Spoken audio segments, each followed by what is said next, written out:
Halo, salam teman-teman semua. Selamat bertemu kembali bersama saya Ahmad Mikil Zaini, Samuel Sekuritas Indonesia. Seperti biasa, seperti minggu-minggu sebelumnya, di minggu pertama sampai dengan minggu kedua bulan November 2020 ini saya akan membahas topik-topik ekonomi terkini yang kemungkinan akan berdampak terhadap kinerja pasar saham maupun pasar obligasi Indonesia.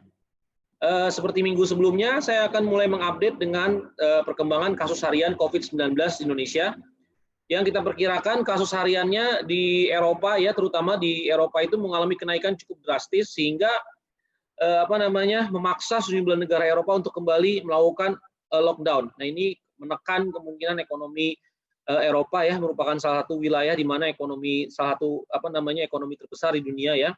Jadi tekanan yang terjadi terhadap ekonomi Eropa tentu akan berpengaruh terhadap ekonomi global. Begitupun di Amerika, kasus harian COVID-nya terus akan mengalami kenaikan, apalagi minggu ini ada pemilu di Amerika tanggal 3 November, yang kemungkinan akan mempercepat kenaikan kasus COVID-19 di Amerika. Tapi Amerika sampai saat ini belum menerapkan lockdown seperti yang terjadi di bulan Maret-April. Jadi masih seputar euforia terkait siapa yang akan memenangi pemilu di Amerika, pemilu presiden di Amerika. Untuk minggu ini ada data-data penting. Yang pertama data GDP Indonesia. Ya, data GDP Indonesia itu yang paling penting yang perlu kita perhatikan bagaimana perkembangan data GDP Indonesia, apakah Indonesia akan masuk resesi atau enggak. Nah, terus kalau kita lihat juga ada data pasar tenaga kerja di Amerika maupun FOMC The Fed yang biasanya diperhatikan oleh para pelaku pasar untuk menentukan bagaimana arah kebijakan suku bunga di Amerika. Nah, kalau kita lihat dari hasil pemilu di Amerika ya, karena tadi ada berita negatif, ini juga ada juga datang berita positif terkait pemilu di Amerika. Karena kita tahu kelihatannya para pelaku pasar lebih senang jika Joe Biden atau penantang incumbent ya Donald Trump itu menang. Jadi kita lihat Joe Biden kalau kita lihat kemungkinan besar itu hampir dipastikan akan memenangi pemilu di Amerika dengan suara sudah 253 electoral vote-nya, apalagi negara-negara bagian yang krusial untuk menjadi syarat agar Joe Biden menang juga kecenderungannya itu akan dimenangkan oleh Joe Biden seperti Michigan, Wisconsin maupun Pennsylvania. Jadi tinggal menunggu bagaimana perkembangan terkini, tapi kemungkinan besar peluang Joe Biden menang cukup besar.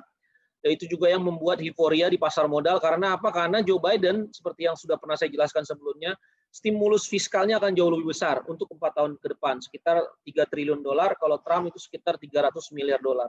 Jadi karena stimulus fiskal yang diharapkan jauh lebih besar di era Joe Biden, itu yang membuat kenapa para pelaku pasar cenderung lebih menginginkan Joe Biden untuk menang. Nah, kalau kita lihat memang kemungkinan untuk Joe Biden menang sekarang peluangnya cukup besar, walaupun memang kita harus menunggu hasil resmi yang diputuskan nanti setelah berbagai jumlah surat suara itu akan dihitung, karena sekarang pemilu di Amerika lebih spesial. Kenapa? Karena ada COVID-19, jadi banyak pemilih di Amerika yang menggunakan kartu pos untuk memilih. Nah, sekarang terjadi perdebatan gitu ya antara Demokrat maupun Republikan, antara Trump maupun Joe Biden. Trump mengancam akan datang ke MK untuk membatalkan surat penghitungan suara yang masuk di luar batas pemilu yang sudah ditentukan. Jadi masih ada dispute sehingga hasil pemilu kemungkinan tidak akan cepat untuk diketahui oleh masyarakat luas. Nah, kalau kita lihat inflasi ya, data inflasi juga keluar tanggal 1 November. Itu inflasi itu terjadi inflasi akhirnya di bulan Oktober. Oktober itu inflasi 0,07% month on month, year on year sekitar 1,44%. Setelah 3 bulan berturut-turut Indonesia mengalami deflasi.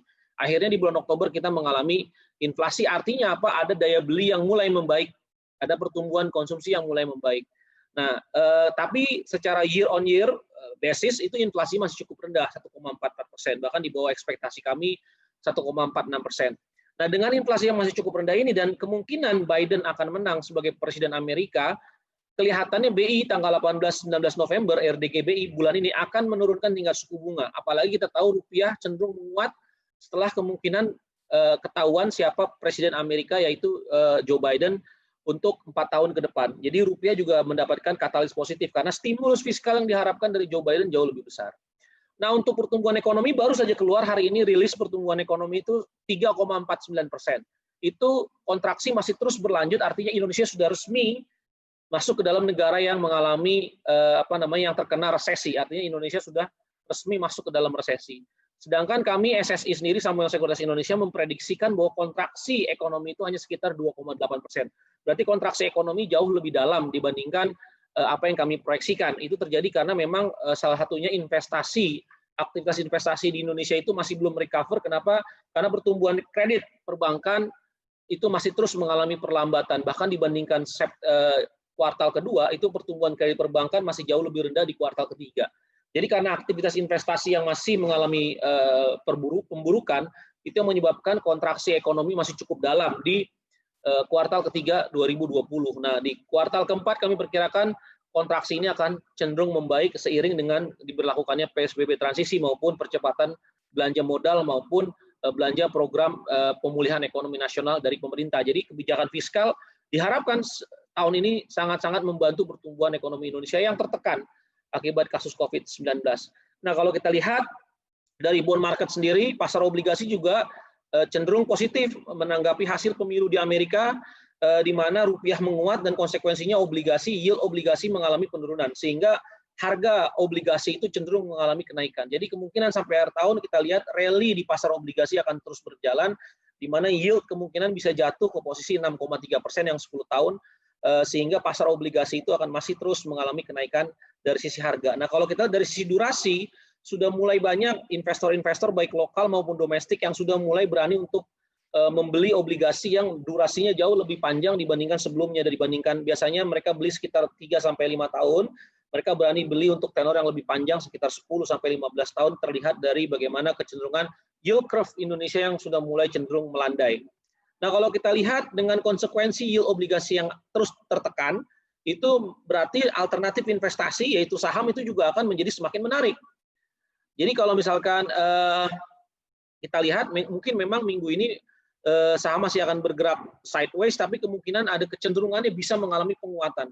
Kenapa? Karena saham sebagai alternatif investasi, di mana yieldnya sekarang sudah mulai tertekan obligasi, kemungkinan saham akan menjadi alternatif investasi bagi investor. Apalagi menjelang kita tahu November-Desember menjelang window dressing, jadi kemungkinan indeks harga saham gabungan kita bisa naik ke posisi 5.200, 5.350. Sektor perbankan bisa menjadi leading sektor, diharapkan perbaikan kredit di kuartal keempat bisa membaik sehingga bisa mendorong pertumbuhan kredit dan earning per share untuk emiten-emiten perbankan sehingga bisa mendorong harga indeks gabungan kita mengalami kenaikan yang di-lead kemungkinan mungkin dari sektor perbankan, kemungkinan juga ada telekomunikasi maupun juga ada dari sektor konstruksi.